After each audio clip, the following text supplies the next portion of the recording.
தாவேகா கட்சி தலைவர் மற்றும் சிஎம் விஜய் அவர்களுக்கு வந்து பெரிய சவால்களே காத்துக்கிட்டு இருக்கு. அது என்ன சவால் அப்படின்றத நம்ம இந்த வீடியோல பார்க்க போறோம். வாங்க வீடியோல பார்க்கலாம்.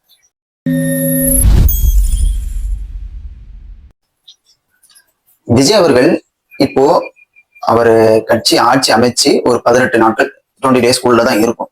ஆனா இப்போ அதாவது இந்த 20 நாட்கள் நடக்கிறது இதுக்கு முன்னாடி இருந்த ஆட்சியோட ஒரு கண்டினியூட்டி தான் அப்படிங்கிறத மக்கள் மறந்துருப்பாங்கன்னு இங்க உள்ள அரசியல் தலைவர்கள்லாம் மறந்துட்டாங்கன்னு நினைக்கிறேன். அதை மறந்துட்டு இவ்வளவு பேசிக்கிட்டு இருக்காங்க.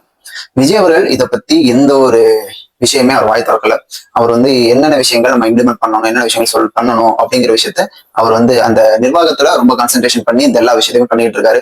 ஆனா சுத்தி உள்ள கட்சிகள் எல்லாம் இவர் வந்து ஏன்னா ஸ்டாலின் அவர்கள் என்ன சொன்னாங்க, 6 மாத காலம் வரையும் அவங்கள நாங்க எந்த டிஸ்டர்பும் பண்ண மாட்டோம் அப்படின்னு சொன்ன அடுத்த மறாத நாள்ல இருந்து பேச ஆரம்பிச்சுட்டாங்க. என்ன பேச ஆரம்பிச்சிட்டாங்க, சட்ட ஒழுங்கு சரியில்லை இந்த கவர்மெண்ட். அதை சொல்றதுக்கு உங்களுக்கு என்ன தகுதி இருக்கு அப்படிங்கிற மாதிரி தான் அந்த கொஸ்டின் நம்ம கேட்கிற மாதிரி இருக்கு. அதாவது டிஎம்கே சம்பந்தப்பட்டவங்க எந்த ஒரு விஷயமும் கேட்கறதுக்கான தார்மீக உரிமையே கிடையாது ஒரு ஆள். ஏன்னா அவங்க ஆட்சி காலத்துல இதெல்லாம் கட்டுப்படுத்தி இருந்தா இந்த ஆட்சி காலத்துக்குள்ள நடக்கும், அவங்க எல்லாத்தையும் ஏற்படுத்தி விட்டு போவாங்களாம். இவங்க வந்து அந்த 15 நாள்லயே கட்டுப்படுத்தணும். இவங்க சொல்ற லாஜிக் இது வந்து மக்கள் வந்து முட்டாள். இப்ப நீங்க வந்து உதயநிதி அவர்கள் சொல்றது, டிஎம்கே கட்சியின் தலைவர்கள் சொல்றது, ஸ்டாலின் அவர்கள் சொல்றது, அதிமுக எடப்பாடி அவர்கள் சொல்றது, அதிமுக பேசுறது வேற கணக்கு. ஓகேங்களா, அவங்க நினைச்ச கணக்கு வேற, நடந்த கணக்கு வேற. அப்படிங்கும்போது பெரிய விரக்தியில இருப்பாங்க. அதனால அவங்க பேசுறது எல்லாம் நம்ம காதலே வாங்கிக்கூடாது. கண்டிப்பா விஜய் அவர்களும் காதல வாங்கிக்க மாட்டாங்க. அதுப்போ நம்ம என்ன விஷயம் சொல்ல வரோம்னா, இப்ப நீ வந்து இப்ப நான் வந்து விஜய் சார்பா பேசுறேன், ஸ்டாலின் அவர்கள் சார்பா பேசுறேன், எடப்பாடி அவர்கள் சார்பா பேசுறேன் அப்படிங்கிறது கிடையாது. சட்ட ஒழுங்குங்கிறது எப்போ இருந்துச்சு பிரச்சனை? போன ஆட்சி காலத்துல இருந்துச்சு. அந்த ஆட்சி காலம் முடிஞ்சு இப்ப எவ்வளவு நாள் புது ஆட்சி அமைச்சு எவ்வளவு நாள் ஆகுது? 18 நாள் ஆகுது, 20 நாட்குள்ள இருக்கும். ஓகேங்களா, இப்பவே நம்ம இவ்வளவு கொஸ்டின் எழுப்ப ஆரம்பிச்சோம்னா, ஏன் நீங்க திமுக ஆட்சி பண்ணும்பொழுது ஏன் அந்த கொஸ்டின் எவனும் கேட்கல? அப்பதான் என்ன ஹோமால இருந்தீங்களா? எல்லாம் நமக்கு ரொம்ப ஹெவியான வார்த்தைகள்லாம் வருது பேசுறதுக்கு. இப்போ நம்ம அதை பேச முடியாது இல்லையா? அது மாதிரியான சுச்சுவேஷன் இப்ப நான் இருக்கேன். இப்போ நீங்க 20 நாள் முன்னாடியே ஒரு ஆட்சி அமைச்சு எல்லாம் அப்படியே நாட்டையே மாத்திரலாம் அப்படின்னா எதுக்கு 5 வருஷம் நீங்க இருந்து எந்த புடுங்க அப்படிங்கிற மாதிரி தானே கொஸ்டின் எழுப்புற மாதிரி இருக்கு. 5 வருஷம் இருந்து 20 நாள் எல்லாம் மாத்திர முடியும் அப்படின்னா 5 வருஷம் இருந்து என்ன பண்ணீங்க? அப்போ எல்லாமே மாத்திருக்கலாம், டோட்டலா சேஞ்ச் பண்ணி போட்டுருக்கலாம்ல தமிழ்நாட்டையே தலைகளா. எது சரியில்லை எல்லாம் ப்ராப்பரா பண்ணிருக்கலாம்ல, ஏன் பண்ண முடியல உங்களால? அப்போ வாய முடிக்கிட்டு அமைதியா இருக்கணும். ஓகேவா, அது மாதிரிதான் மக்களோட நினைப்பும் கூட. சரிங்களா, இப்ப விஜய் அவர்கள் காத்துட்டு இருக்க சவால் என்னன்னா, இப்போ 20 நாள்லயே ஊழல் பண்றாங்களே, என்ன 4 வருஷம் சும்மா விடுவாங்க?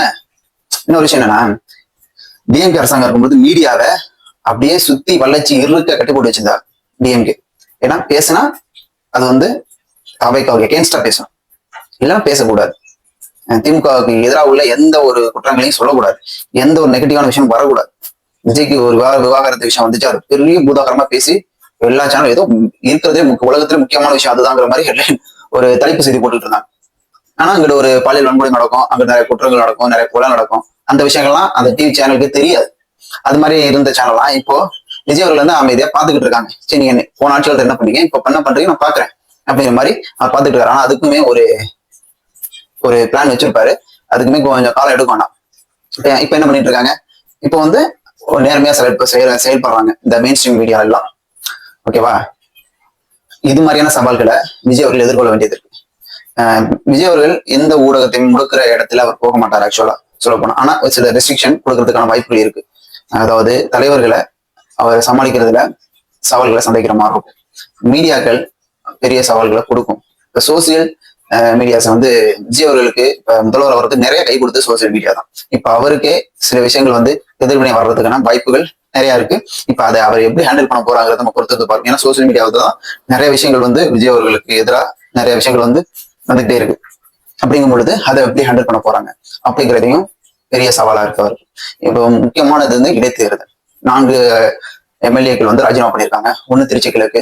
இப்ப அந்துமே இப்போ எல்லாம் ப்ரெஷர் பண்றதுக்கு ஏன்னா அங்க வந்து டிஎம்கேவோ ஏடிஎம்கோ வின் பண்ணணும், தாவக்க திரும்ப வின் பண்ணிடக்கூடாது அப்படிங்கிற மாதிரி பிளான் போட்டு தான் அவங்க இப்பவே ஆரம்பிச்சிட்டாங்க. புரியுதா, அந்த ஒரு தொகுதியை நம்ம கைப்பற்றணும், அந்த 5 தொகுதியை நம்ம கைப்பற்றணும் அப்படிங்கிறதுக்காக தான் இப்ப இந்த பிளான் பண்ணிக்கிட்டு இருக்காங்க. இது மக்கள் மத்தியில ஈடுபடுமா அப்படிங்கிறது ஒரு கொஸ்டின் மார்க். சரிங்களா, இப்ப இந்த பிளான் பண்ணிட்டு 6 மாசம் டைம் சொன்னாங்க. இப்ப ஆரம்பிக்கிறதுக்கு ரீசன் என்ன? அவ்வளவுதான். அதுதான் அவங்களோட தோல்வியை அவங்க ஏத்துக்க முடியல. இன்ஸ்டாகிராம் ரீல்ஸ்னால ஜெயிச்சாங்க. நீங்க என்ன பண்ணிட்டு இருக்க? அதான் கொஸ்டின் கேட்கிற மாதிரி இருக்கு. பார்ப்போம் விஜய் அவர்கள் வந்து இன்னமும் எவ்வளவு பெரிய சவால்களை சமாளிக்க காத்துக்கிட்டு இருக்காருன்னு. இன்னும் மிகப்பெரிய சவால்கள்லாம் காத்துக்கிட்டு இருக்கு. 2029 பாராளுமன்ற தேர்தல் வரும். அதுக்கு முன்னாடி எவ்வளவு விஷயங்கள் நடக்க போகுது, விஜய் அவர்களுக்கு சுற்றி உள்ள நிறைய விஷயம் என்னென்ன நடக்க போகுது அப்படிங்கிறத நம்ம தீவிரமா பேசுவோம். நன்றி.